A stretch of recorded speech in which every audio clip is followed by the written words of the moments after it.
All right. Sorry about that little delay.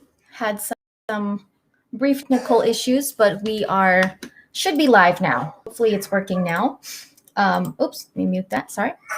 Okay. Hopefully it's working now. So thank you guys for being here. We'll give people some time to go ahead and join. The chat is should start coming through pretty soon. Lots to talk about. I think we all kind of know what's been going on, what's been being said recently. So we'll get into those discussions. But before we do get into that, let's go ahead and bring in Ryan from Zeverfet. What's up, Ryan? What's up? So today we're going to be talking about deep thoughts. And we're going to get in touch with our innermost person. And we just want to reach out to you guys. So we'll take the first caller. Ryan's making fun of my intro. I was like, bubbles. That's funny that you say that because I had a teacher in middle school, a math teacher, and she was a little wacky, but she was like super nice. And she, like, the first day of school, I remember, I think it was like 7th grade. I remember the first day she told us that we didn't believe her. Like, we thought she was joking. She told us that if we get frustrated or we feel like stressed or overwhelmed, that she would let us go in the hall and blow bubbles as like a cathartic way to like calm down. And we were like, we thought she was joking, but no, it was true. Like, she would let people go in the hall and actually blow bubbles if we felt like we needed to calm Bubbles down. are legit. I just blew bubbles last week. So hey, it was great. It was great. I loved it. They're fun. They are like, Bubbles are fun no matter what, Yeah, they bring Suds, joy. Bubbles, everything. Well, thanks for being here, Ryan. And Sure. like I was saying, there's been a lot going on. There's always a lot going on. Oh yeah. There's being a DC fan and stuff like that. So I don't know why the chat is still loading, but I can see it from the other tab that I have open. So as people start, I don't know what's up with the chat, but anyway, so first off, there is more exposure, I guess you would say, being more discriminatory behavior being exposed by Jeff, at Warner Brothers, specifically, Jeff Johns and people that enabled him. We had this article come out in the Hollywood Reporter where Ray Fisher, a lot of it was stuff that we have known about for a while for those of us that have been following the story. Oh, wait, let me share the other tab. Sorry. I forget that when you open a tab, like when you click on a link, it doesn't automatically share that. Oh. Have to go and actually open that one, that actual window. So I'm pretty sure we all have read through this article by now. It's pretty long, so I don't think we'll go like through word for word. But again, just kind of like stuff that we have been knowing about Ray Fisher speaking out against, what happened on the reshoots. Look at the damage right now. Was that you? That was my son. He's playing a game and he's like, "Oh, look at the damage." And I was like, "That kind of fits, but okay." Yeah. It was like right when I scrolled past that picture, I was like, okay. Yeah. Just 1 second. Okay, so yeah, I was like, it didn't sound like you, but I'm looking at the page. I'm looking at the tab of the article, and that's I was like, I don't know where that came from. He's actually playing a DC game, so that's kind of funny. Okay. So. This article really, I think it shared even more stuff that maybe a lot of us weren't completely aware of. Yeah. It did, and it also sort of reinforced things that we'd already heard. And it was good. It was a good article. I do recommend that people go through and read it. Hollywood Reporters is one of the more decent of the trades. I like Vanity Fair the best. but Yeah. and Variety I've is like the worst. So don't read Variety. Don't put a lot of stock in Variety. It's Variety is like a rung above, the cosmic book news and the Screen Rants and the Geekosities and all that kind of the non trades who want to pretend to be trades. Right. But yeah, so I say Vanity Fair, Hollywood Reporter, and like maybe something else, and then Vanity Fair underneath that. So yeah. So let's look at this part right here. I mean, like I said, a lot of us know a lot of what kind of Ray Fisher has been sharing, but here it says that. Just a second.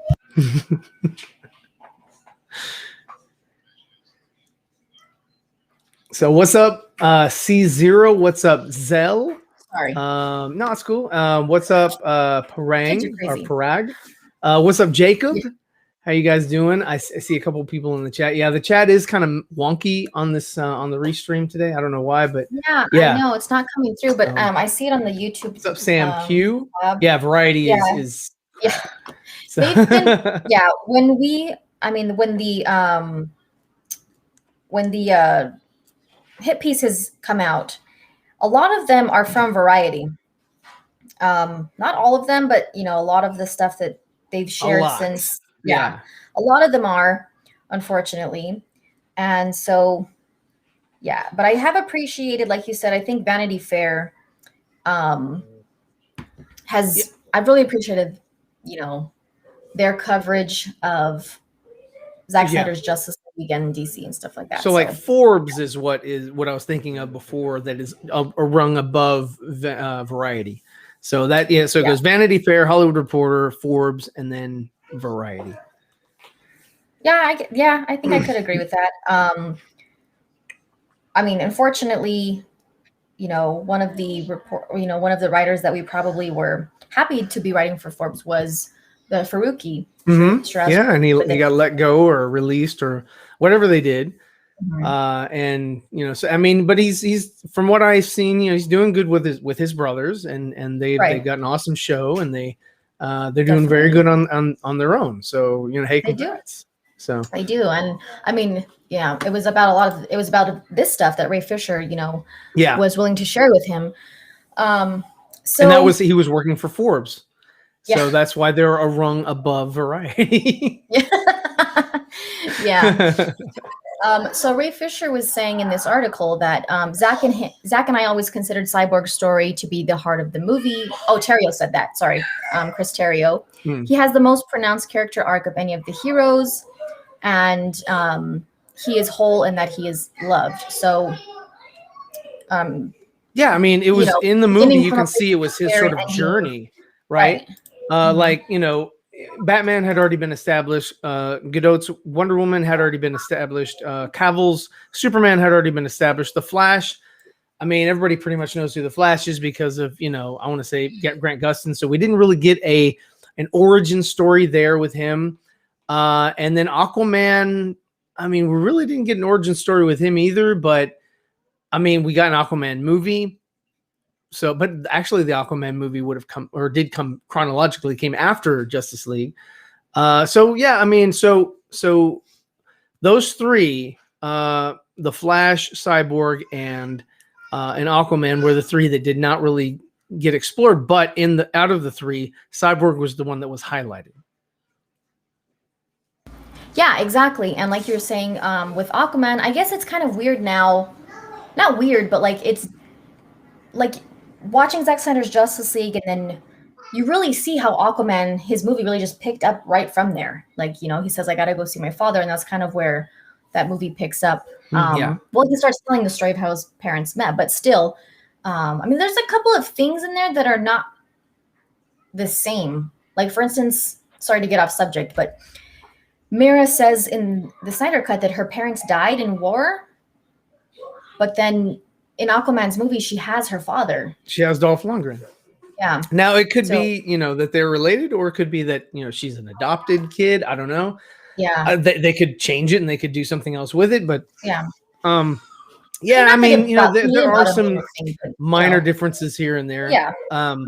A lot can be overlooked Yeah. because of the whole, sort of not rebranding, but redirection, Yep. course correction, if you will, and then perhaps course correction. The other in reverse. I think a lot of people could be, hey, that's it doesn't necessarily have to match up 100%. Yeah. Not even in the MCU, not everything matches up 100%. There are some things in there Yeah. that you have, No. especially with like Endgame, with time travel and all that. You really have to give them a lot of leeway in order for the time crap to work. Right. So I'm like, whatever, it's all good. Same thing with the No. Hulk when he Yeah. becomes Professor Hulk. You kind of have Mhm. to extend that sort of like, okay, yeah, he'll be Professor Hulk. Yeah. But yeah, so it's all good. It's all good. Yeah. No. Not anything major that like messes up the movies or anything like that. But let me go. Let me look at a comment real quick. Oh, Chuck, I definitely will give them a hug. What's up, Nicotina? Derek, hope your day is going well. Thank you for the support. Hope your day is going well too. Raymond, thank you for your comment. But yeah, and then so here it says that Terrio says he and Snyder took the portrayal of the first Black superhero in the DC film universe very seriously, adding, with a white writer and white director, we both thought having the perspective of an actor of color was really important. So that seems to be a lot of what really changed when Whedon came to take over, is that he didn't really, according to what Ray Fisher has shared, Whedon didn't really care much about what Ray Fisher had to say about his character. Sure. Yeah, and there was that quote about Robert Downey Jr. He was like, if I'm not going to listen to Robert Downey Jr., why the hell should I listen to some unknown, about his character? So, I mean, it shows you sort of the mentality that that is Joss Whedon, that he feels that he's the bee's knees, he's the final say, he's the one steering the ship, and he really doesn't need anybody to help him steer the ship. Just swap the deck. Yeah. So, and I think that, yeah, I think that quote was mentioned in this article. Again, we've seen it before, that he doesn't even take notes from, Robert Downey Jr. Yeah. And, Ray Fisher has said, like he said here, that he knew, I mean, he could tell right away that Cyborg's story was being drastically changed, but they were kind of trying to make it seem like, it wasn't that bad. They weren't changing that much, but he could, I mean, obviously he read the script or the changes. And here's what you're saying right here. It feels like I'm taking notes right now. I don't like taking notes from anybody, not even Robert Downey Jr. Because obviously Ray Fisher had, feelings about all the changes that they were going to make. Well, Robert Downey Jr. came in, and this is sort of the context, is Robert Downey Jr. came into Civil War. He was going to have a smaller role, but he wanted more. He was like, if you want me, then I need an equal role. And it turned from a Captain America movie to a Captain America versus Iron Man Civil War movie. They just called it Captain America Civil War. And they really, ramped up Robert Downey's character in that movie. And I'm sure that that's one of the things that he was hinting at, was that, Robert thinks that he's too big for everybody's britches, and he's not going to listen to some guy from Broadway. I guess he was from Broadway, but he did a lot of plays, a lot of a lot of stage work, to come and tell him how to work things. And yes, I see Nicotina lurking in the chat. He is forbidden. No, he said I wanted to join today, but Ryan said he'd get mad if I did. But this was pretty. This was a pretty crazy statement to me. It says that, of course, Ray Fisher went to Jeff Johns, who was supposed to kind of be like a mediator. And he said that we can't make Joss mad, is what Fisher said was the response from Jeff Johns, which is pretty telling. I mean, if he knew that, he kind of knew that it wouldn't be it says that Johns recalls suggesting that any creative pitches should happen when Joss Whedon was not preoccupied, so he would be most receptive. That's what the representative for Jeff Johns said, which, I mean, that doesn't really make it better. The way they tried to word that by saying like, doesn't. oh, he was just suggesting that, you know. Yeah, catch him on a good day, guys. Yeah. Yeah. So, have any suggestions or things you want to say? Like, this is not his movie. That's what made me so mad. Like, it's not his movie. It wasn't his movie. He came in. Yeah, so his from Joss's perspective, he was coming in to save a movie. He was coming in to save a friend, just like John Campea says. He was coming in to save the Justice League, right? And so Johns was like, okay, you know, I'm friends with Kevin Feige. Kevin, you know, so Joss came over. I've got all this responsibility on my hands. I don't want to screw this up. So I'm going to limit the amount of interaction that Ray has with Joss, so that Joss can be happy, I guess, make this movie. Everybody can be happy in the end. And then I'll hold this over Ray and say, if you don't play along, then, you know, you won't work in this town again or whatever. And so that's kind of how everything kind of mounted up, you know, to where it's like, you know, he sidelined Ray, pushed him to the side. Gal had her own issues that she came, but she went further because she's, you know, in Warner Brothers, she's actually, I guess you would call a star, right? So she has a little bit more clout, a little bit more pull to actually have her voice heard, where Ray didn't, because this was his first outing. So, I mean, I understand how everything happened, but that doesn't excuse your micro actions, you know. Right. It just doesn't. Yeah, exactly. And then here it starts getting into some details about kind of the issues that they raised with Cyborg as a character. It says, Fisher says that Johns told him it was problematic that Cyborg smiled only twice in the movie, and that Fisher says he later learned from a witness who participated in the investigation that Johns and other top executives, including John Berg and Toby Emmerich, had discussions in which they said they could not have an angry black man at the center of the film. We've heard Ray Fisher share those comments before. Mm-hmm. But Jeff Johns, his rep responded that once the chairman of the studio mandated a brighter tone for the film, all further discussions centered on adding joy and hopefulness to all 6 superheroes. There are always conversations about avoiding any stereotype of race, gender, or sexuality. So, I mean, it seems like they kind of want avoiding any stereotype of sexuality, but you had Aquaman being like, you know, damn, you're gorgeous, you know, you're beautiful. I'm, you know, if it wasn't for Atlanteans and you know, Amazons not getting along, you know, we'd probably, you know, knock fins. And Flash falling on her chest. I mean, the butt shots of her, like what we talked about on whose stream was it? Nicotina's show? I hope not. Maybe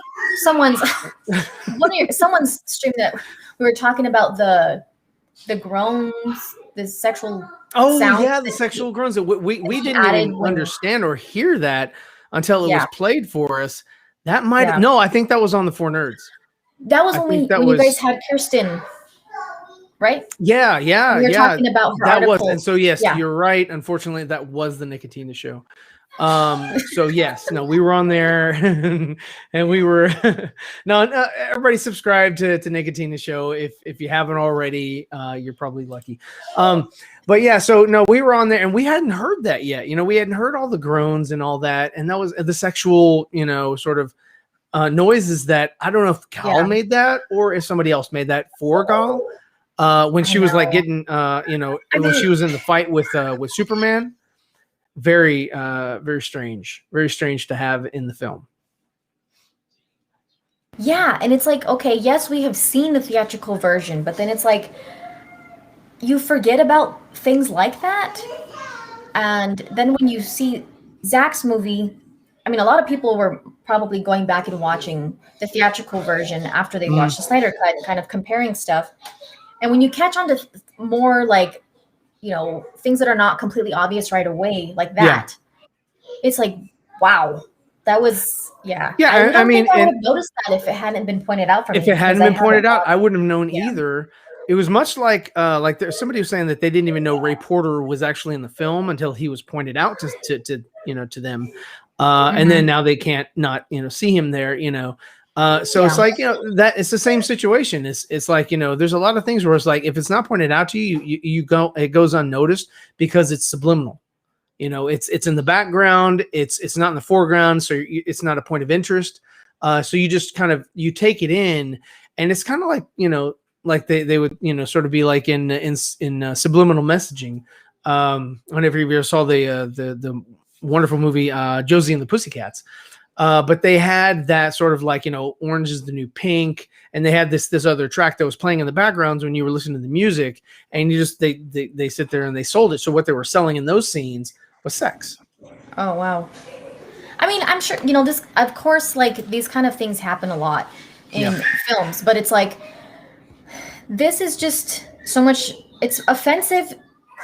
I mean, it can be offensive in plenty of movies, but like, especially when one person comes in to finish a movie for someone else, which is not entirely common anyway. Not when principal photography is like already done.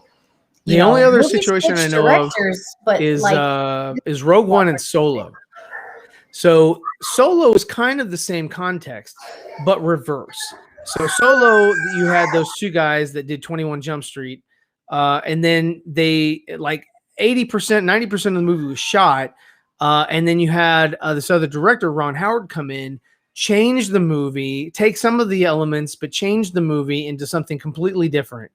And in that situation, it was palatable, because it was, Ron Howard, who was a far better director than Just.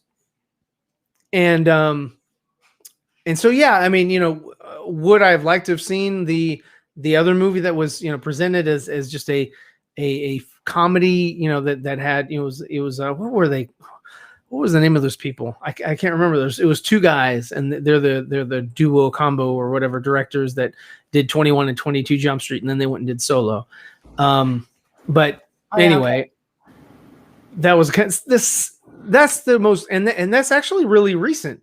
That all this is sort of happening. The only other situation that I can recall is same thing as Superman back in 1978. Richard Donner was making his film, sort of, just like the Justice League. He was filming Superman 1 and 2 back to back, and then so what they did was they cut the film after he and the Salkinds had a dispute. They let him go, released Richard Donner, brought in Richard Lester. They edited Superman 1, released it. Then they shot different scenes for Superman 2 and took out elements from Richard Donner's Superman 1, to opus or whatever, and they made another movie out of that. So you have two different Superman, which you'd never know if the Richard Donner cut hadn't come out. Yeah, and that took like forever. Yeah. Yeah, which was 20 years. Yeah, which is probably why Zack had said he thought it would be like at least maybe 10 years before even possibly his movie could come out, which is pretty crazy if you think about it. And that's why he shot on his driveway. Because the actors are still this age, he wouldn't have been able to do it had everybody gotten older, and he wouldn't have been able to, that's why I was like, okay, he made the nightmare sequence because he wouldn't have been able to do all this stuff had they just kept it on the shelf, which is what they wanted to do. They were like, yeah, we'll release it, but not now because we got this other, thing.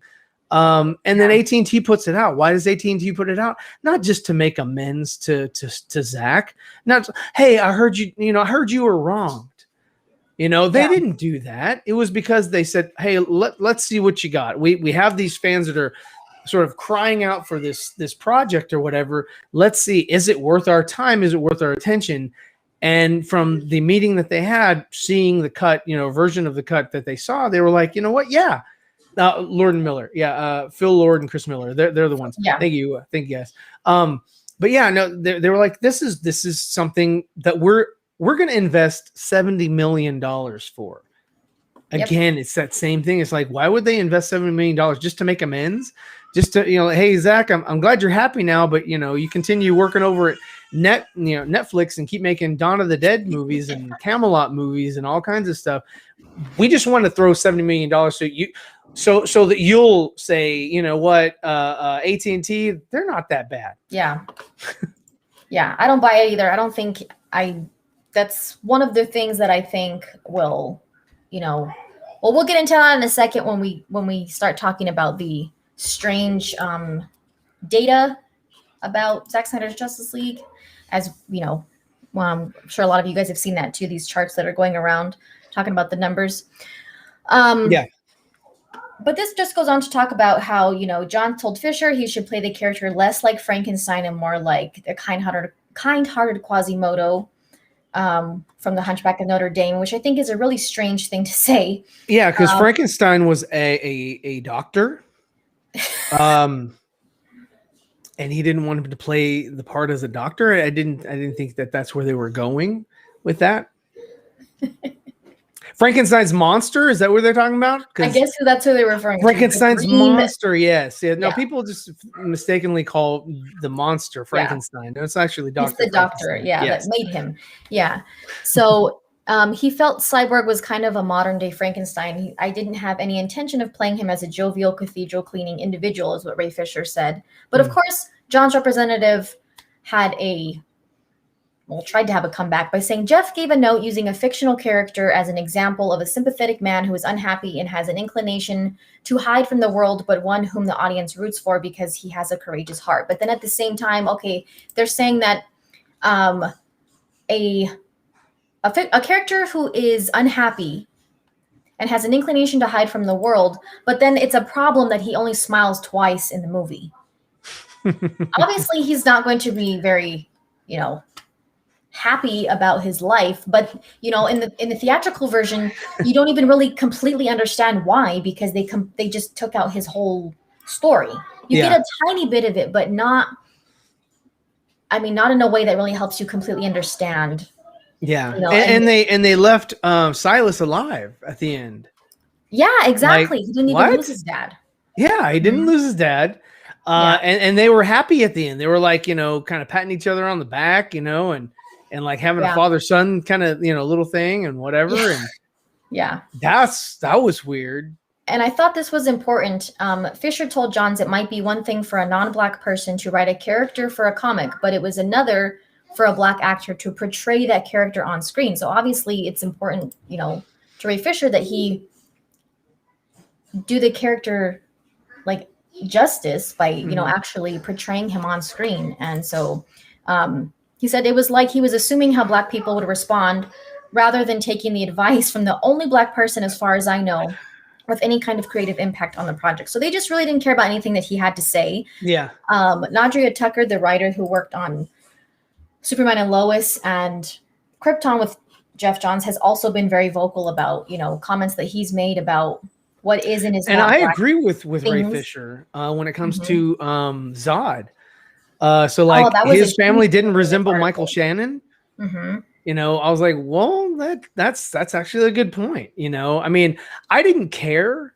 And to be honest with you, they have that thing. It's kind of like the Matrix where they have all the babies kind of like already made. Yeah. Like it was like a farm or whatever that they grow babies instead of like birthing them like Jor-El and Lara had. Yeah. And that would be the reason why he looks, like them, because that's their actual parents. Whereas like Zod was from a little, pod or something like that. And he didn't, so that's controlled by something else. And it's a different, it's interesting. But I don't believe also that Krypton really connected well with the Man of Steel movie or anything like that anyway. I think that they were trying to course correct that as well. And they had the lady that played Zod's grandmother or whatever. She was also, an Amazonian. Yep. It's interesting. It was the lady that's in Krypton, that the older lady with the white hair or whatever. I thought she would have been a great Granny Goodness. She's Hannah. I think her name is Hannah. But anyway, so I thought she would have been a great one. But anyway, no, continue. Yeah, I thought that was a huge, that's one of I think the big main takeaways from this article. I just want to discuss the Booyah thing really quick, and then we'll get into that about Rege-jean page, because that was a pretty big revelation in this article. The Booyah thing, I'm just surprised at how much of an issue they made out of this. Jeff Johns and John Berg made out of this whole Booyah thing, getting, wanting Ray Fisher's Cyborg to say Booyah. To have a catchphrase. And he made a point a couple months ago. He was like, when does Gal Gadot say, great Hera? Great Or hair, yeah. when does, Superman say up and away? Or, exactly. when does Robin come back from the dead and say, holy smokes? Yeah. It's like, it's not important to him. Yeah. I mean, I understand that people are used to seeing him, like hearing him say it in Teen Titans, stuff like that. But for a live action story, and to see really like how like traumatizing his origin is, like, I just don't feel like I can't really think of a time in Zack Snyder's Justice League when it would have made sense for him to say it. I guess the only time you could think that maybe it could possibly be okay is like when he's still Victor, not Cyborg. Well, he still is Victor, but I mean when he's not Cyborg yet and he's playing football. Right. And he scores the touchdown. Only time, yeah. But like one of the cool things about that whole scene is like there's not really dialogue from him in that part. It's just this kind of part like you're starting to see his story play out and things like that. That's maybe the only time that I think it could have maybe fit. But at the same time, then he turns around and he's angry because his dad's not there. But it's just, I mean, when it says that for a while, Ray Fisher thought that it went away, it was not going to be a problem. But then John Berg actually took him to dinner to discuss this. And this, I think it was one of the most ridiculous statements in the Booyah article. Brunch. Yeah. It was one of the most ridiculous like statements in the article. He said, John Berg told Ray Fisher, this is one of the most expensive movies Warner's has ever made, which is sad, to be honest. What if the CEO of AT&T has a son or daughter, and that son or daughter wants Cyborg to say Booyah in the movie, and we don't have a take of that? I could lose my job. So it says he expressed skepticism that the film's fate rested on Cyborg saying Booyah. Why would that be? Like, I know, because he lost his job anyway. And Ray did say Booyah. So that's the irony of that. John Berg is bye-bye. He not there no more. And Jeff Johns is not. And Jeff Johns. He got demoted. Yeah. Well, he got the boot. He got Mad Ghost, and Mad Ghost is that was a mad loss. Because now he's working for Image. And Jim Lee hired him. Good on Jim. Hired him to go do something else. And hey, if you're a good story writer, go do that. You're just again like Ray saying, he's not management material. Get him out. Same with some of these other people. They're not management material. I mean, Ray Fisher did say, at least he was honest about that. John Berg did reach out to him and apologize.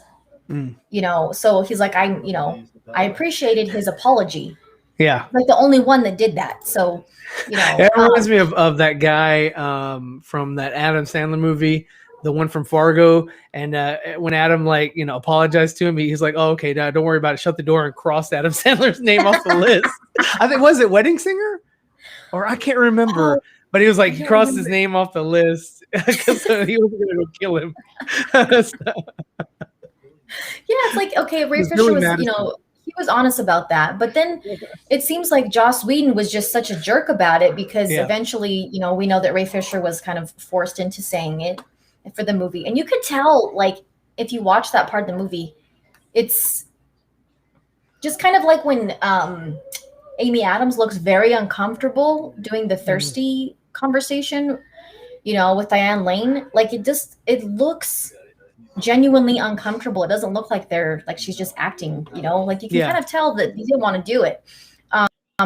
Joss had this smart remark, this quote from Hamlet that he said to him, and Ray's like, I'm not in the mood, so cut it out. And then afterwards, he's like, nice work, Ray. Like just being a jerk. Yeah. Knowing that he kind of like, he lost that battle, which I don't know why it mattered to Whedon in the first place. Well, it's all about power, though. That's all it is. For Whedon, it's all about power and control. If he can control these actors, then he has dominion over them. They do as he says, and therefore that's why he's the big cheese on the on the set. Everybody don't breathe unless Joss tells you. Which, just like right here, that's kind of like what Gal Gadot seems like she kind of experienced. Like he's saying here that witness the production who was a part of the investigation, said that Joss was bragging that he had it out with Gal. He told her he's the writer and she's going to shut up and say the lines, and he can make her look incredibly stupid in this movie, which he kind of made them all look that way.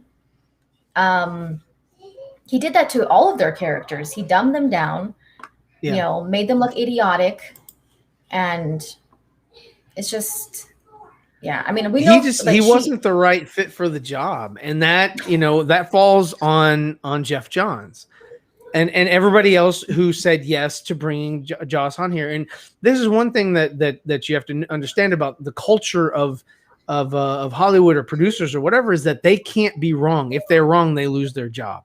Yeah. And that's why none of them will own up. None of them will come up and say, you know what, we made a mistake. No, they're owning the mistake and like, no, I'm going to take this to my grave, because they have to. Because if they admit that they were wrong, they're never going to work in that town again.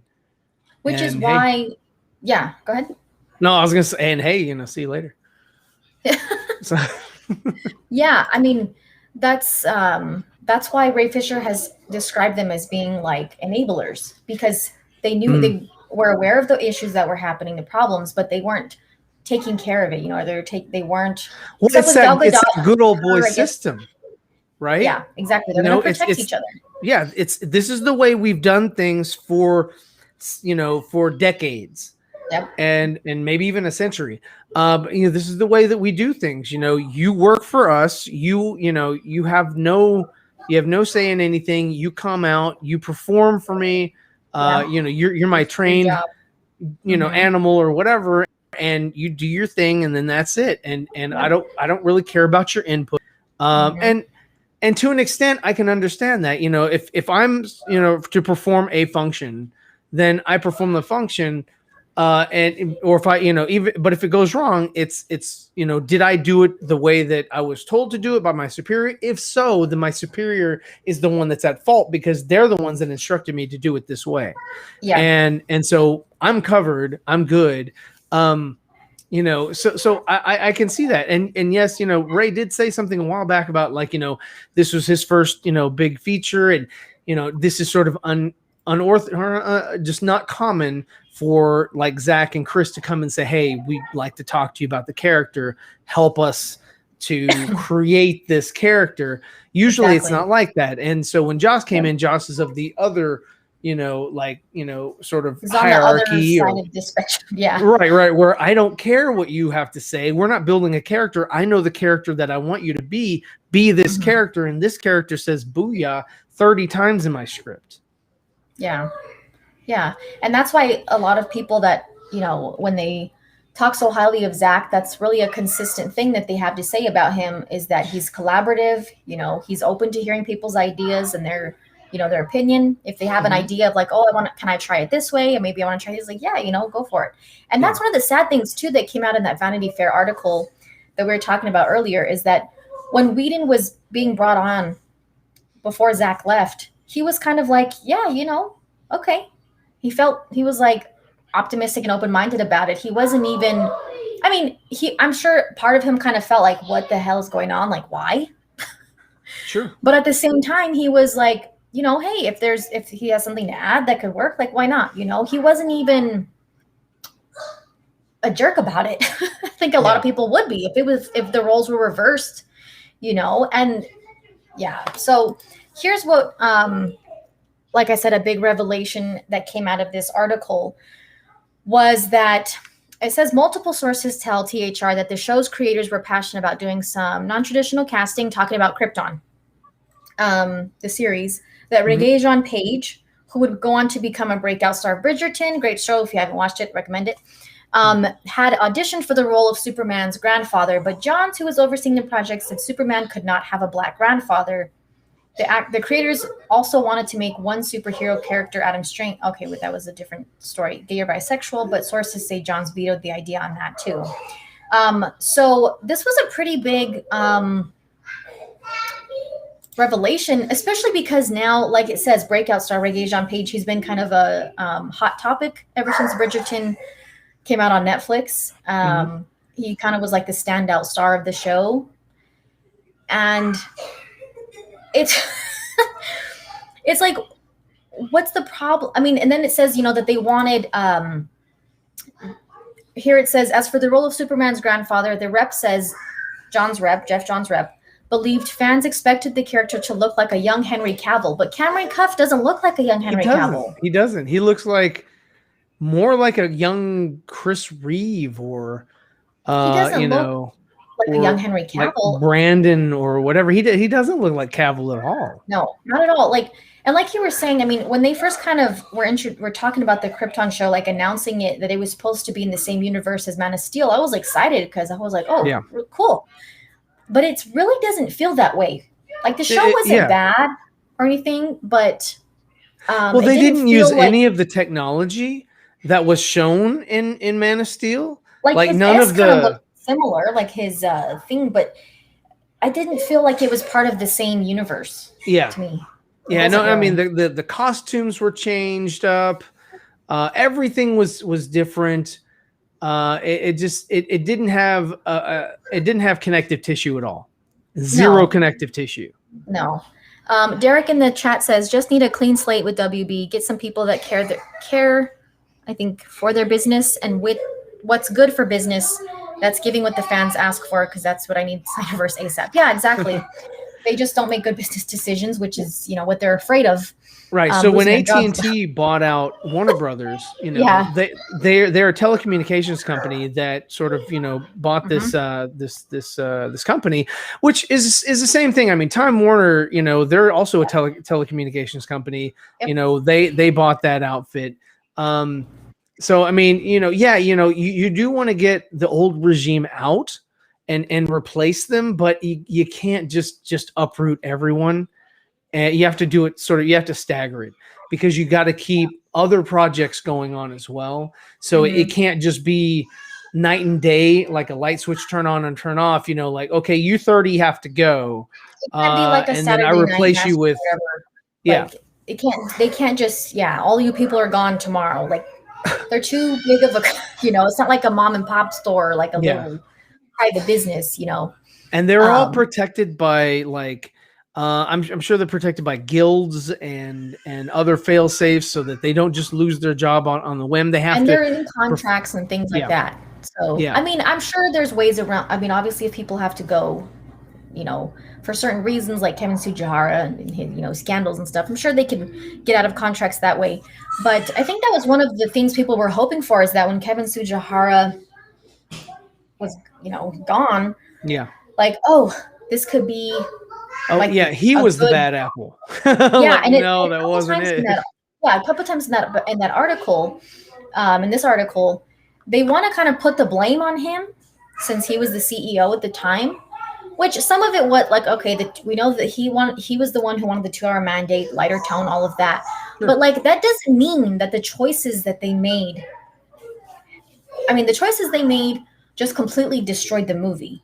So you can't put that on him. Yeah, I know he's a, but that's just sort of what they do. And look at Joss Whedon. There were so many people, actors, actresses from Buffy, from everywhere else. They're all coming out of the woodwork, because it's like, okay, it's good to jump on to jump on Joss now. Okay, we haven't had that green light, in forever. So we're gonna all do that. So like Joss is out. Like if that dude gets another job in the industry anytime soon, I'd be shocked. So then, but that's the reason why I put that tweet out was yesterday, where it showed, all the other people on there. That's like, don't forget about these other people. Yeah. These other people are just as important as Joss. Joss was just the primary. He was the main course. He was the easiest one. He was the low-hanging fruit, because everybody even heard that he, he had a reputation for being a douche. Yeah. So it was very easy. All this other stuff, like with Jeff Johns, Walter Hamada, Toby Emmerich, and Michael Uslan. All these people are sort of like staying in the shadows. Mm-hmm. Like, have you heard anything? No, you haven't heard anything, because they don't want you to hear anything. They want to stay quiet. They want this storm to pass.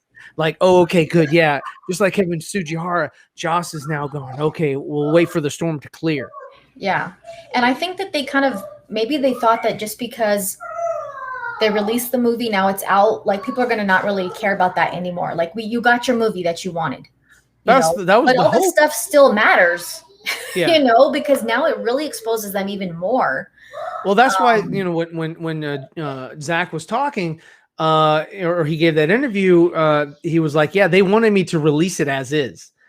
They wanted me to release it as is, green screen, everything, unfinished, because they wanted that win. They wanted that, oh, look, you got your release. Here it is. Wasn't that good, huh? Okay, well, Justice League, the crap version over there, that's still canon. So we're going forward. Now that that's done, we're going forward. You're welcome. That's what they wanted.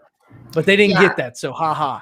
Yeah, and that's why Zack was like, no, because I lose in every way and you win in every way, if that happens. Yeah. So no, absolutely and not. I'm glad he stuck to his guns. I'm glad that he got his film released.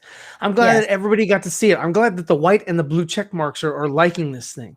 I'm glad that they're, putting support behind it. And so far, I don't have any plans on giving up #restore the Snyderverse. I plan on doing that at least once or twice a day. Maybe making new tweets. We all need to retweet. We need to retweet. Everybody needs to retweet each other's tweets that have the hashtag. I don't care if you read it. I don't care about likes. I'd rather have retweets. Retweets are more important than likes. Please don't like my stuff. Just retweet it. And then speaking of Zack, one of the sad things is that it says in here that they kind of were saying, they were accusing Zack of oh my God, I just lost the word. Influencing Ray Fisher as a way of trying to gain control back of DC, which would be a terrible way to Ray Fisher was a patsy. Ray Fisher was a sort of a puppet, a pawn. Yeah. Okay, so you go and you cause a mess, and then I'm going to reclaim. Make no mistake. I think Zack really wants his story arc back. I think he would love to finish 2 more movies.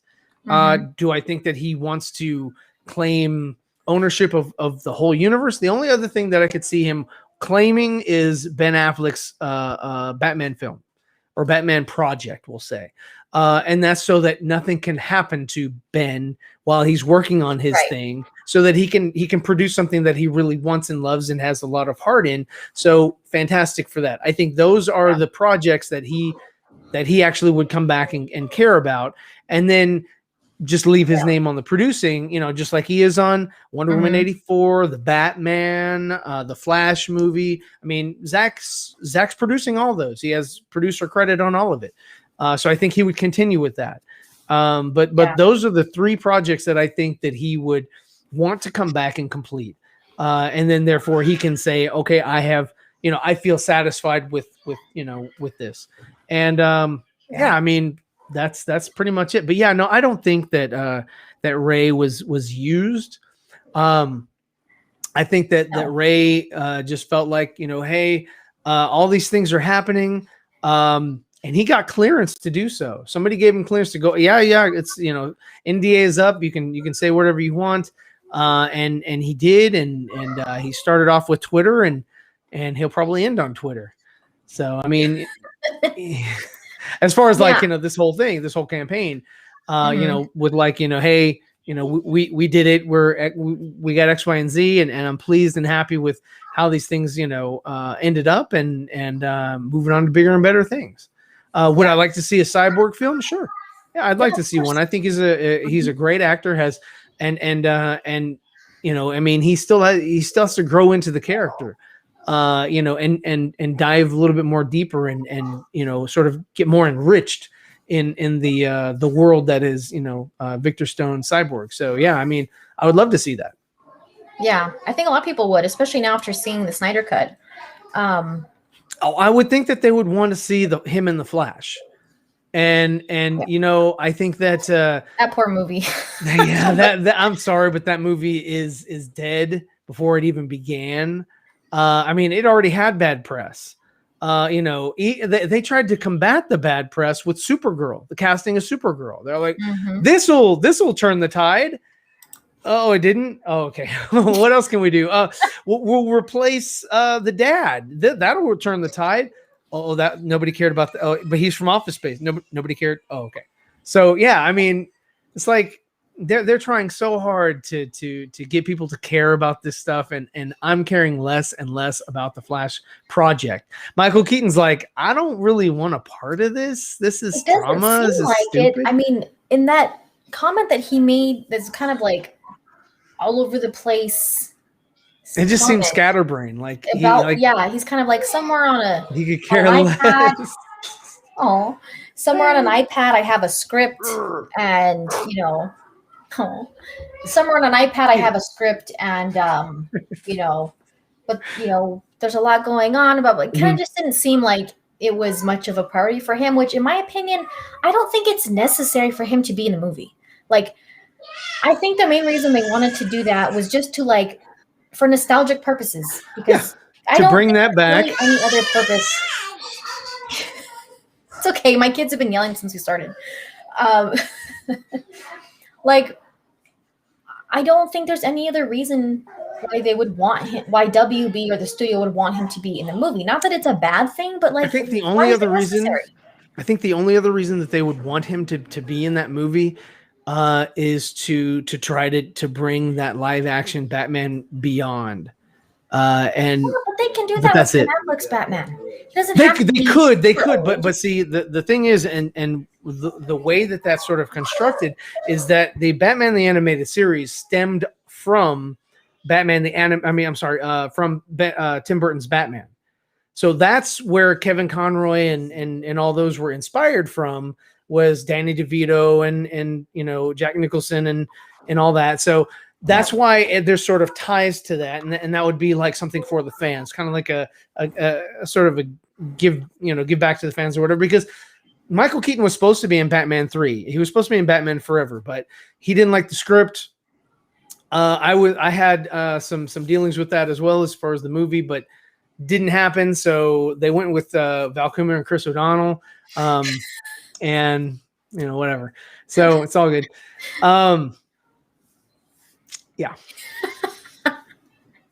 Yeah, I mean, when they announced that he was going to be in the movie, I was kind of like, oh, well, it's cool, but I don't see it as necessary. Like, I would rather have, if they're going to do a play on, I know they're not calling a Flashpoint, but if it has some elements of that type of thing where he's time traveling or whatever, I think more people would be interested in seeing Jeffrey Dean Morgan as. I agree. I would be one of those people. Wayne Batman, not Michael Keaton's Batman. Yeah. Not to put him. He has his days, but he's going to be, Another reason why I think that they wanted to go down that road was to expand this multiverse thing that they wanted to do. But it's multiverse in what they deem as multiverse, and not what we and everybody else, and then the world would deem as multiverse. So they were like, then all these things can exist and whatever. And I tell you, I had a little thing that I did, of like Reverse Flash and all the other, actors or whatever behind him. And I was like, dude, that looks better than what they're trying to sell us. Yeah. And I was like, I'd be interested in that, I mean, give me that. That's what I thought it was. And shit, I guess not. It sounds stupid now. So I'm like, it's got some Supergirl that nobody cares about. I mean, nothing against the actress, but it's like, okay, like you're saying Supergirl's in the movie. Good. I know. It's kind of she wasn't in Flashpoint. Like, who cares? Yeah. And then, of course, Ray Fisher was brought into that whole drama too, because apparently now Cyborg's not going to be in that movie, which he would have a pretty significant role in. Yeah, he was gonna have 2 weeks of filming, and I think he had a considerable role.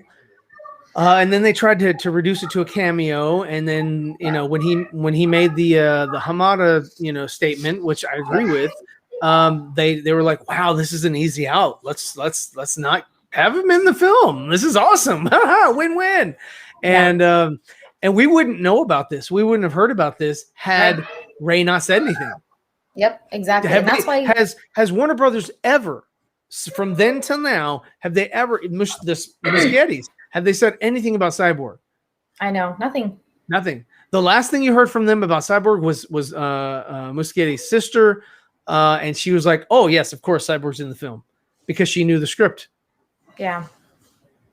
And that's why I like what Ray Fisher said in the article. He said, "I'm not so indebted to Hollywood that I haven't been willing to put myself out there." And then he had told Walter Hamada too, and he's describing that phone call that Walter Hamada's like, I'm sure you've gotten your fair share of hate. And he's like, well, the hate doesn't bother me because I know I'm telling the truth. Like, you think he didn't know? Okay, when he decided to put this out there on social media, of course he's going to get backlash or people trying to say he's just trying to get clout or whatever, which is a weird way to go about that.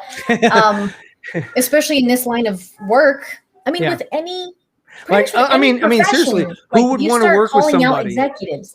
Who would want to work with somebody that's a whistleblower? Like, crap. No, well, we do the same thing that they do. Well, I'm not going to hire that guy. He's gonna, rat on me and all this other shit. And no, so I think that even the work that he's doing right now in Mississippi on this biopic, I think that he's working on or whatever.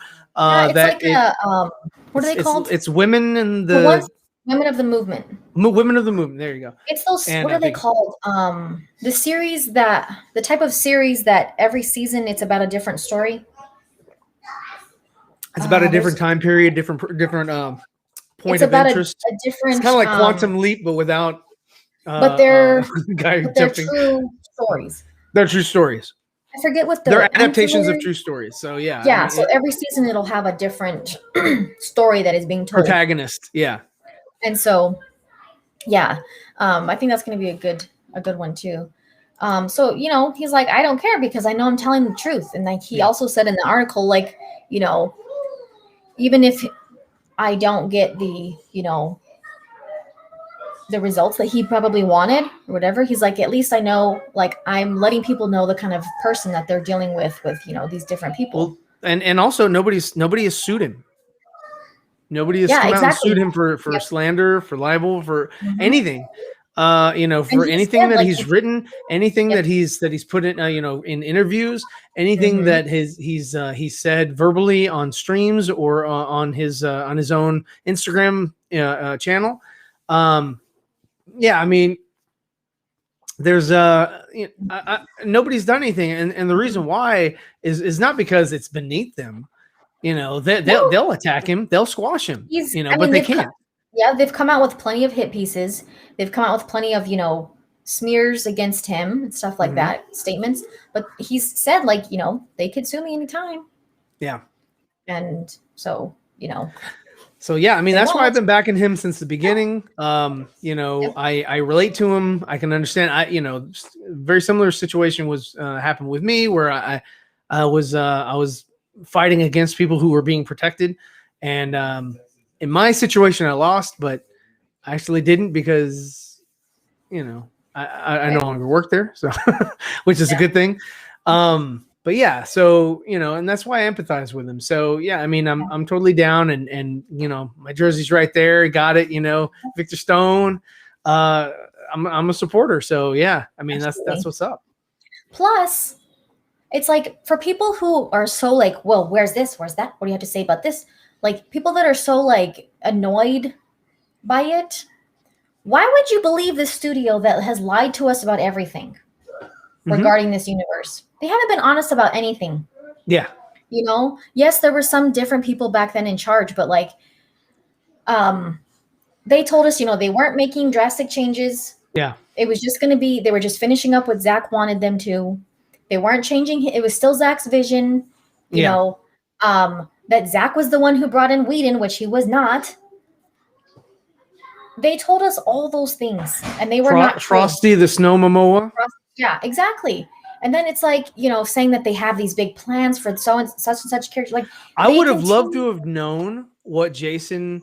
Remember that one time? I don't know which social media thing it was on, but he came busting out of like Walter Hamada's office, and he was like, "You guys don't know what's coming next." I was like, "Oh man, I would love to know what you thought was coming," because it was right after Aquaman. He hit $1 billion, and they were in his office. He was in their office, and he's like, "You don't know what's coming next." He's Oh like, man, thank you, Warner Brothers. Yeah.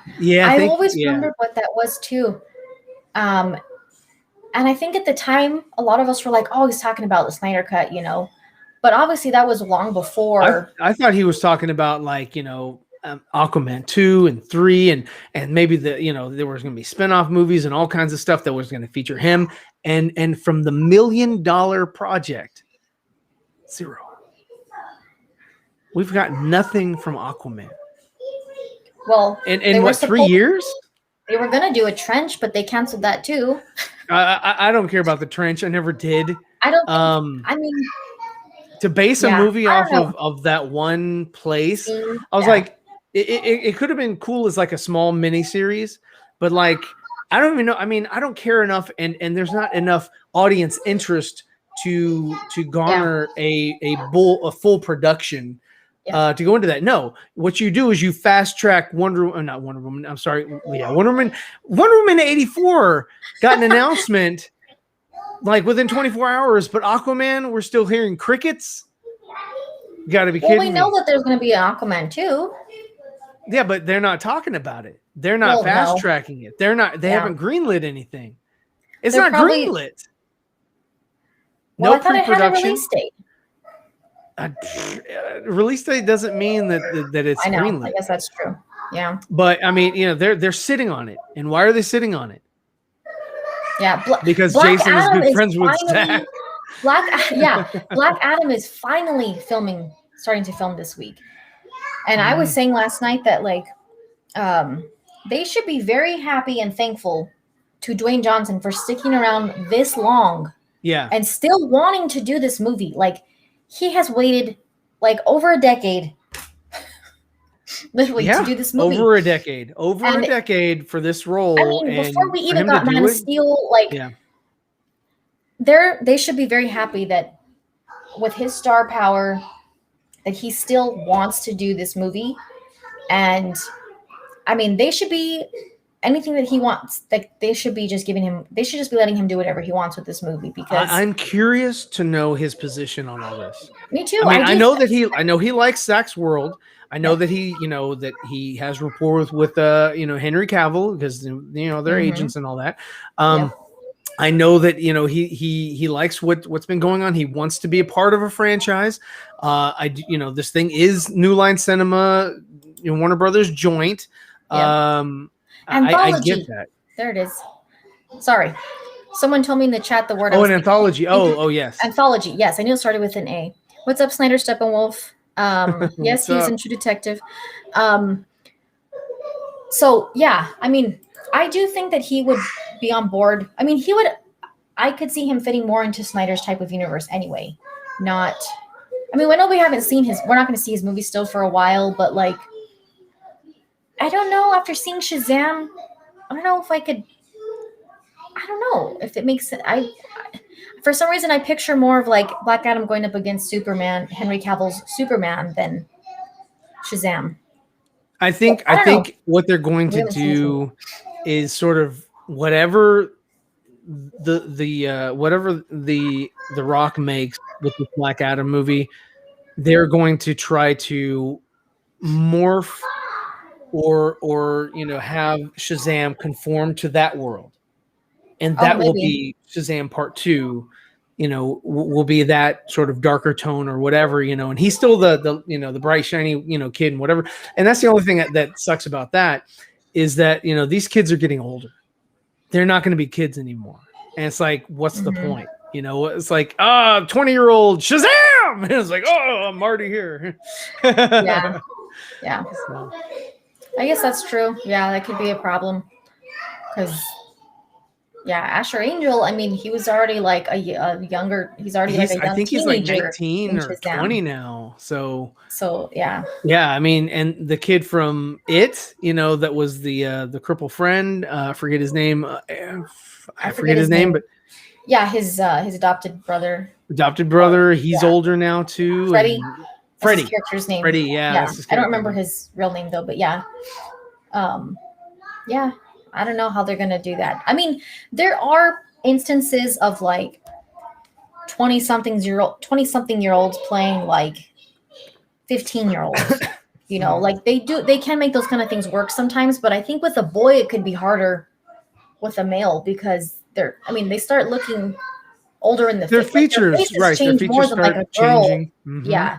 A girl sort of remains sort of like rounded and smooth and all that, but a boy's face, you know, the features are more pronounced. They get a little bit more rugged, and facial hair as well. So. Yeah. I mean, I guess, that's one of the easier fixes, but like actually having him look like, you know, I don't think in Shazam, he doesn't look older than like 15 to me. So I think beyond that, like it's going to be more obvious that like he's getting more towards like college age. Yeah. You know, so, I mean, don't get me wrong. Some of these shows get away with, you know, I'm sorry, but like for Shazam, they should have filmed that back to back. Like, I think that would have more to do with the younger characters, especially. Yeah. Either that, or you give me some like CGI kids. You know, I'm sorry, but it's like I'll go ahead and give you that suspension of disbelief just because I know that you can't keep a kid and you know they're growing up. They're going to go through puberty. You make these 5 kids. Just make CG characters of them. Or you know duplicates of them and you just animate them or you know that's it. That's the only thing. And then you can make as many Shazam movies as you want. Because it's okay. I mean, it's kind of okay if you know Zachary Levi looks a little older. Yeah. You know, but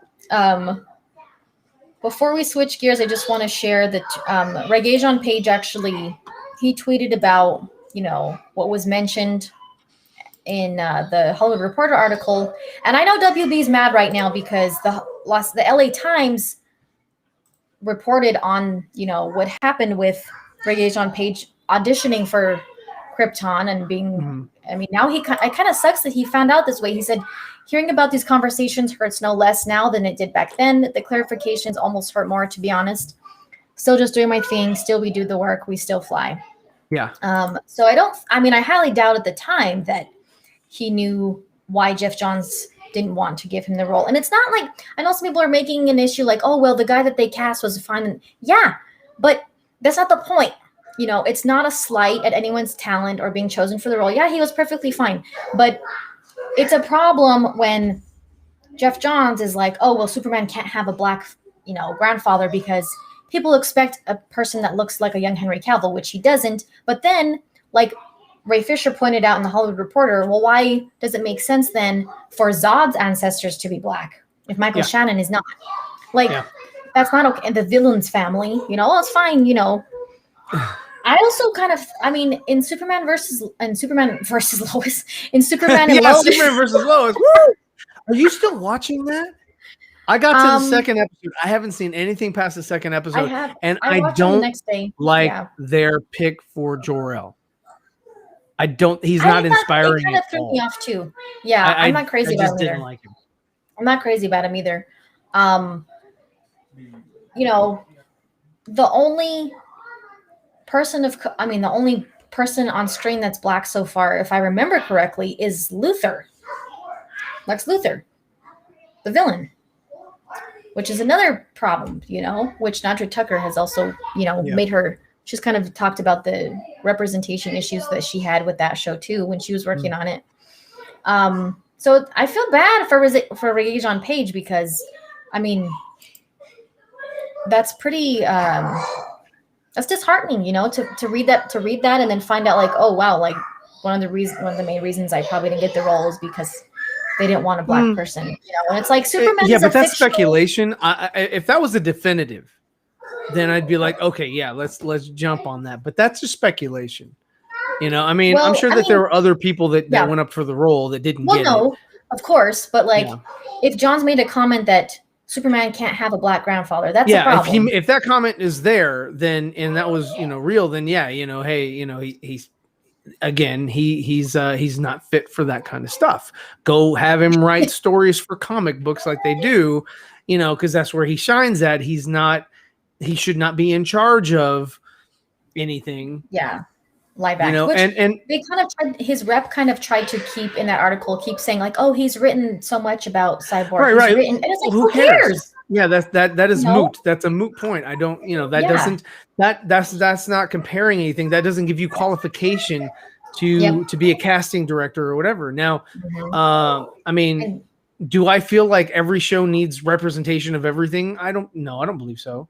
I love it, and I congratulate it when it happens, but do I feel it's mandatory? No, I don't.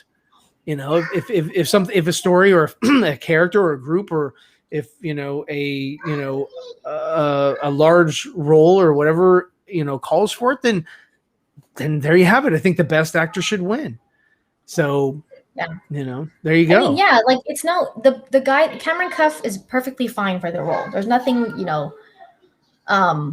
but like making comments like that is problematic, especially for like fictional characters, for an alien race. Like it's, you know what I mean? But then, it's also a problem because there was clearly a double standard with, if they didn't have a problem with Zod's ancestors being black, when it's supposed to be connected to Man of Steel, Michael Shannon is not black. Zod wasn't black in the movie. Yeah. Then you can't have that kind of double standard with their ancestors if that's the reason why. If they're going to say like, oh, the audience expects this or that, well, then they should expect it for Zod too if it's connected to Man of Steel. So I see the problem there for sure. I definitely think that's a problem to make those. If they're like, well, we went with the actor that best fit the role, then fine. But if you're like, oh, well, this fictional alien can't have a person, an ancestor of this race. Well, but the villain's family can. Well, that's kind of a problem. Yeah. But before I wanted to also talk about, let me find the chart really quick. Of course, a lot of us are still wondering where like the hard like numbers are from HBO Max regarding Zack Snyder's Justice League, as far as streaming and subscribers and things like that, which we have yet to get. We've gotten stuff from third parties, different analytic services and stuff like that. But this one is really sketchy because, okay, we see here Godzilla vs. Kong, The Little Things, and Zack Snyder's Justice League. However, it starts from the 19th. Why, like Fran said here, why aren't the 18th numbers counted the day it literally premiered, which is really strange. I mean, I guess for Godzilla vs. Kong, it says April 2nd, which it premiered on the 31st. But I don't understand. I mean, why? I don't know why they're calculating any of these. I mean, these metrics here are weird. I mean, not that great anyway, and they really don't tell me anything other than, I need to see this in a pie chart. Because it's about as interesting as a pie chart. And then, there was also this comment. Warner Brothers said, without providing numbers, Godzilla vs. Kong had a larger viewing audience than any other film or show on HBO Max since launch. But they, all these articles that keep coming out where they're trying to give like statistics, but they don't want to provide like concrete numbers. Yeah. They just put out like these like vague statements like this, but without actually showing comparisons with numbers. They want their audience, the people paying attention, to just believe it. Believe it, move on with your lives. Yeah. Come on, guys. You don't really want the numbers. I mean, what are numbers but just numbers in sequential order? I mean, come on now. If we gave you the numbers, what are you going to do with the numbers? Count them? Yeah. Plus, it's like, okay, I mean, for Godzilla vs. Kong, like, you expect it to be a pretty, it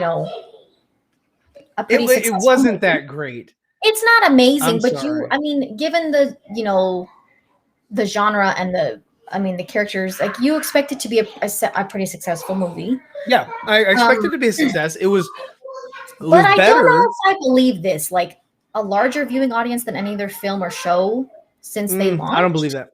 I don't believe that. I mean, okay, another problem is that they started putting out statements like this pretty much right after the movie premiered. But Zack Snyder's Justice League has been out for like 3 weeks now. and you've heard nothing. they haven't said anything like that.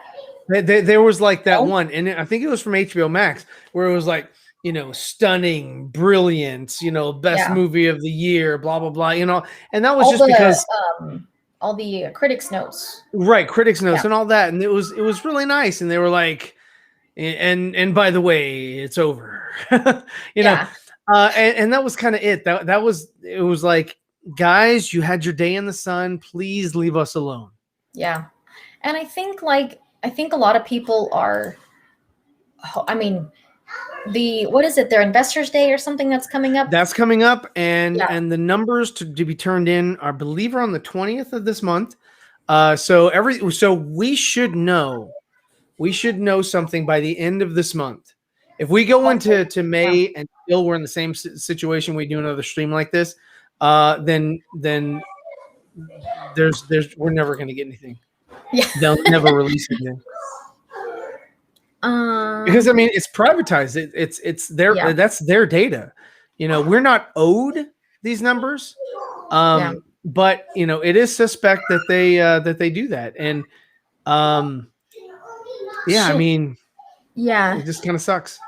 Shin, I don't want to butcher your name, but makes a good point. Godzilla vs. Kong is half the length of Zack Snyder's Justice League, so you can get more views. WB is just trying to abandon it. I mean, you can get, in a shorter period of time, you can have more start to finish views because of the runtime. Yeah. But I mean, I hope that when they have to turn in their numbers, I mean, I was told a couple months before the movie came out, I was told, Godzilla, they're going, there's obviously a reason why Godzilla vs. Kong was moved up to March, which I think we all kind of knew that. Why they were so, that's King Kong's birthday. Why they were so determined to keep it in March that what studio releases a movie in theaters on a Wednesday? On a Wednesday? Yeah, the 31st. Yeah. They were nobody does. Determined to keep it in the month of March. Like, okay, fine, we'll just move it to the very last day. But they didn't want it to be in April. They didn't want it to move out of March, which is obviously intentional. Mm-hmm. And I was told, okay, look out for the marketing. The marketing is going to be, very different between the two. And they're going to try to sandbag the numbers. They want it to seem like Godzilla vs. Kong accounts for the success of, subscriptions, views, and all of that. Yeah. And not really give any credit or, specific numbers to Zack Snyder's Justice League, which is happening. Mm-hmm. I hope that when the Investors Day comes, I hope that there's specific numbers that they put out, but I'm still not going to be surprised if it's just like, oh, this many subscriptions and this many general things, Yeah. But I guess we'll see. And I like the point that people are making that if it was a failure, they would be blasting that everywhere. Oh, there would have been critics that were waiting to put it on blast. To say how much of a failure and disappointment it is. In the streets by the critics and the executive, it would be like Mardi Gras on, on that whatever boulevard that their offices are on, and they would be, it would be mass hysteria. There'd be riots and smoke bombs and all kinds of shit going off in front of Warner Brothers Studios. Because they would have been happy to share the numbers if it was a failure. They would be very specific. Vista Boulevard. Yeah, no, they would have been. They would have put that out there and said, see guys, right here. Yeah. See these? These are the numbers for Zack Snyder's Justice League. Yeah, these numbers right here is Tom and Jerry, which was better. And then let me find, where's this tweet that I saw? And it made sense because, right here. So what I'm getting is Godzilla vs. Kong was the biggest opening of all time, but Wonder Woman 84 was bigger than that. And Zack Snyder's Justice League was bigger than Wonder Woman 84, but the little things beat Zack Snyder's Justice League.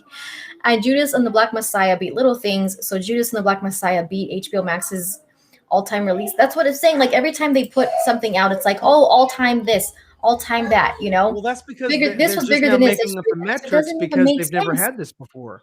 It's kind of like that's the same mentality of okay, so Godzilla beat Kong, So therefore, Mecha Godzilla beat Godzilla. So therefore, Mecha Godzilla could beat Kong. And there you have it. Yeah. It's like it doesn't it's like it doesn't it's like how okay, those don't make it doesn't make sense. Mhm. You know? But like we are saying, if it was a failure, they would be Yeah. it would have been obvious immediately because there was clearly people waiting to just, There were, and everybody said, a lot of people are shocked that people are, like giving good reviews and all that, Yeah. like, wow, I didn't see that coming. It's because Zack Snyder's Justice League was such a good movie that you couldn't really nitpick it too much. Like I can still nitpick things, but you can, these other people, with lesser IQs could not nitpick the movie to the point where they could give it a horrible review, because then their credibility is out the window and they can't do that. That's why they're giving good reviews. That's why they're jumping on the bandwagon, the Zack Snyder Justice League bandwagon. Like, oh, yeah, it's great. Yeah, I got to keep my credibility. Yeah. Plus, the theatrical version is so bad that, like, if you see both of them, there's no way that you there's no way to deny which one is better. Yeah. Not just better, but completely superior.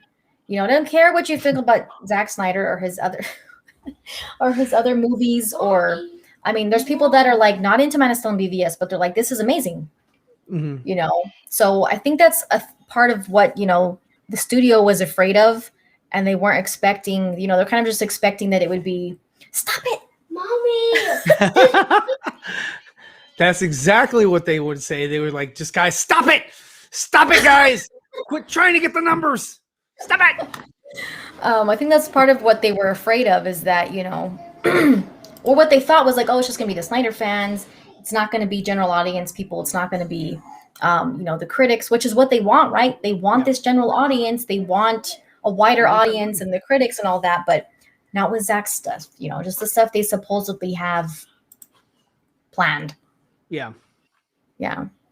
Flashpoint movie is dead. Yeah. I feel bad for the Muschettis because they took on a doom. They really did. They really did. They jumped into this thing not knowing that they were, and that's sort of the same thing with I think with Michael Keaton. He was like, I don't really want to join this thing, and I mean, I got a good thing going on over here at Marvel. I'm the Vulture. Oh yeah. So I don't want to screw that up.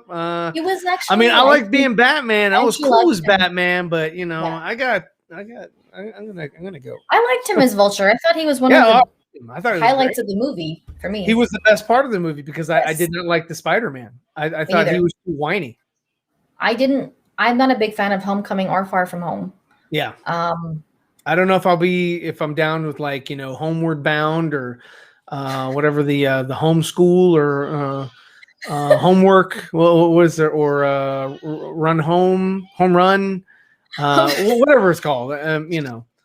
I'm like I'm tired. Homie, don't play that. Is that I don't know. So it's the stupid home names are dumb. That's just the dumbest. It's like it's like what home should it be? Sherlock Holmes. I don't understand. Yeah, I don't understand the reason why they chose those titles either. But he was the best part of the movie for sure. He was. And I was thoroughly entertained by him. He was, and not in the costume, but like when he was just himself. Yep. I was like, oh, dude, yeah, you're a threat. I was like, that's. Yeah. I thought that I would have loved to have seen Ben Kingsley as the Vulture and Sam Raimi's iteration, but no, I'm sorry, Michael Keaton. He's my Vulture. Is good. I still prefer the Sam Raimi Spider-Man movies. I like the movies, and it would have been it would have either been Ben Kingsley or what was that guy's name? God,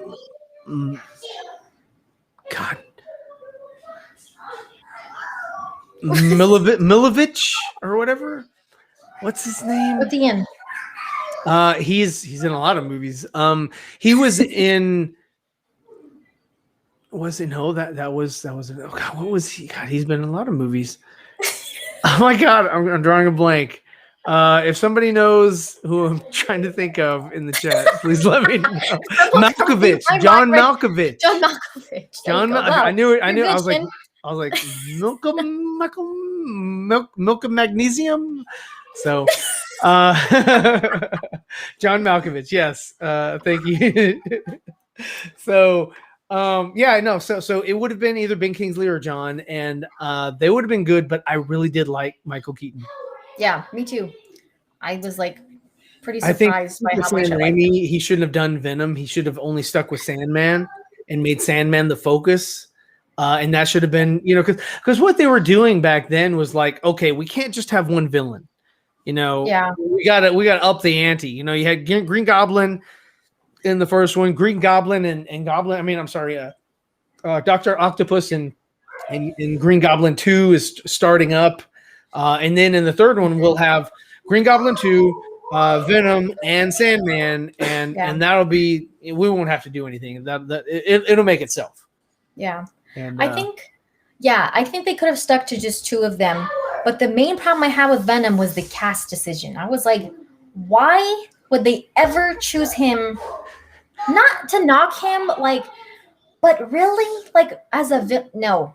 Well, I understood it, and only that he was the same build as Toby, and he was sort of the same. Like if Toby had passed away, unfortunately, I would have said, okay, hire him, and he's the new Peter Parker. Because oh my God. Not just if they recast him, if he died. But he would have been good as Peter Parker.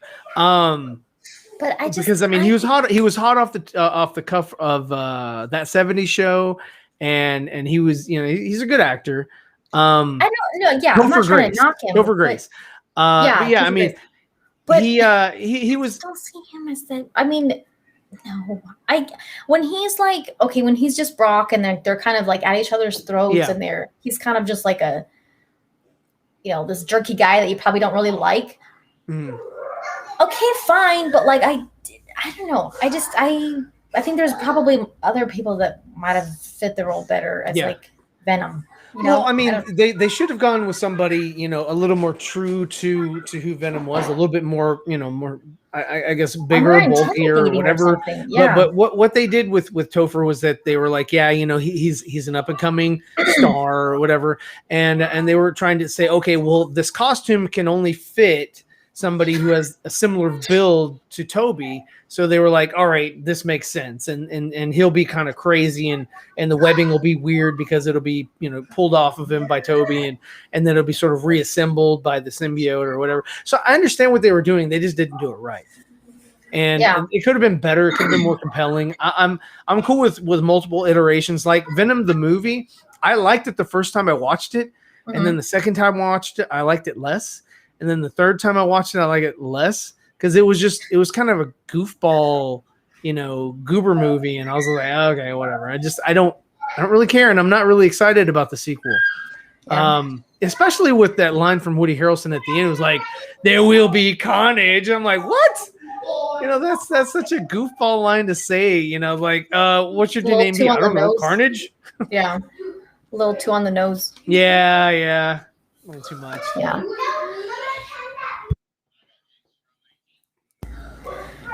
All right, let's see. Jake Gyllenhaal would have been a better Toby replacement. Oh, for Spider-Man? Literally anyone could have been a better Venom than Toby. Anybody, I think it was kind of a strange choice, but I still like. A lot of people wanted Elijah Wood to come back and to be, the replacement for Toby. As Spider-Man? As Spider-Man. I don't know. It's hard. It's hard for me. After all these, knowing that Tobey Maguire was the Spider-Man in those movies. I didn't like Kirsten Dunst as Mary Jane. She was so annoying in that role. She was so annoying, and she even knew it too. She was like, "Oh, I got to scream again." She's just screaming throughout the whole damn film. I'm like, okay, I'm done. That's funny that was Joe Manganiello's first movie. He was. He played a douche in that one, and now he's Flash. Deathstroke, another douche. He played Flash. Yep. And then it was funny that he said that he was supposed to be in the second one, but then something happened. Yeah, because I mean, he would have been a perfect Venom. See, they should have had him. Yeah. Yeah. Yeah. Because the guy that's supposed to be Flash in Tom Holland's Spider. Oh my god. Oh, he is annoying. Speaking of, he is so annoying. Yeah, I can't stand him. Yeah. Yeah, I don't like him. I'm not cool with like, the kid. What is he? The best friend. Like he's like, all right, whatever.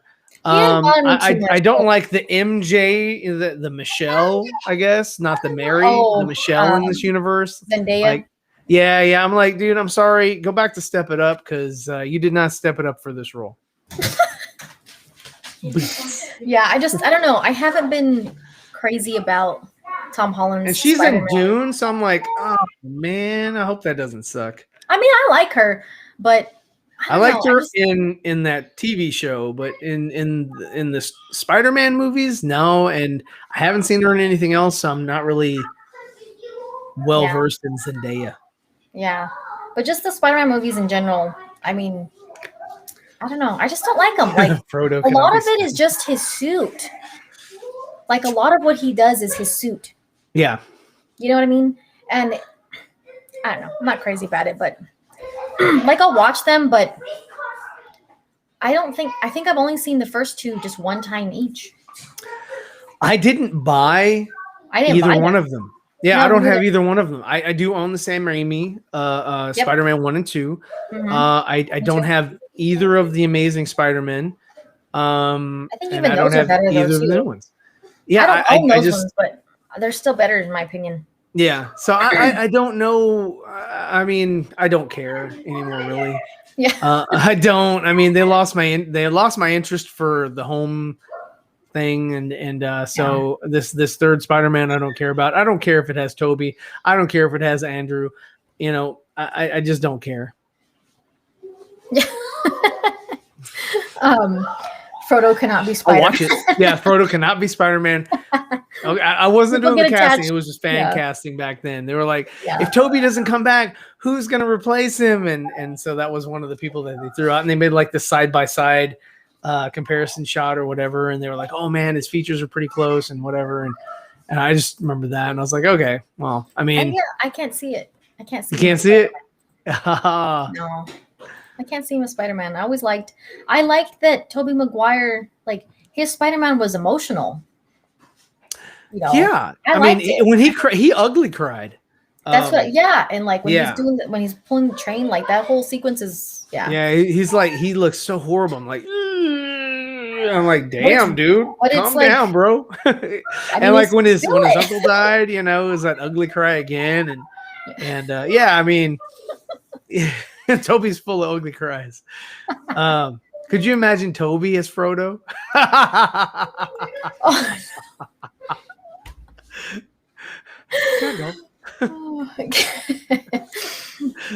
Oh man. But I think we'll go ahead and start wrapping it up. Thank you so much, Ryan, for joining the conversation tonight. Always nice having you on the show. Before we head out, would you like to let people know where they can find you? You can find me weekdays on Super Hive. When I'm not here, I'm streaming with the Four Nerds. And Nicotina obviously couldn't get on, or he would have been trolling the chat. So, but we will be on tomorrow. We'll have our special guest. Will be Ryan Kennel. From RK Outpost. And so join us then. We'll be talking to him about, you know, what he thought of Zack Snyder's Justice League and stuff like that. And then on my personal channel, Zeverfett, and follow me on Twitter. And like I said, do not like anything that I put out. Just retweet it. Retweet anything that you see from me. Just like, don't even read it. But yeah, that's where you can find me. And hey, I appreciate everybody for joining in on the chat, interacting with us, and thank you again, Allie, for allowing me to come on your channel and hang out. Yeah, always welcome for sure. Thank you guys for joining us for this discussion today. You can follow me on Twitter at SuperHiveDC and then Instagram Brooks_Hive. If you're new, make sure to there's our names right there. If you're new, make sure to subscribe. Don't forget to leave a thumbs up and check out the links in the description. Yeah, keep those hashtags going if you're on Twitter. For the Snyderverse, I stand with Ray Fisher. Zack Justice League. All of them. If you're on there, you see them. Keep those going for sure. Show the support. All right. But thank you guys for sure. Thank you for all the support, and thanks again.